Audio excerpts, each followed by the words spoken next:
sonido del schwa, parte número 18. Las palabras que terminan en IA.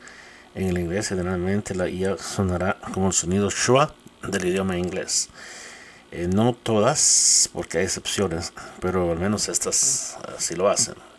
Quiero que escuchen el IA al final, ¿ok? Pues.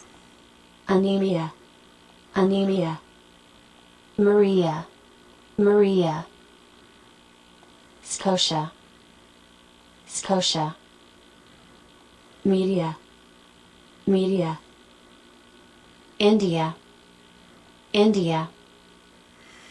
Entonces, ahí pueden escuchar que si se escucha el schwa al final de la A, generalmente, ¿no?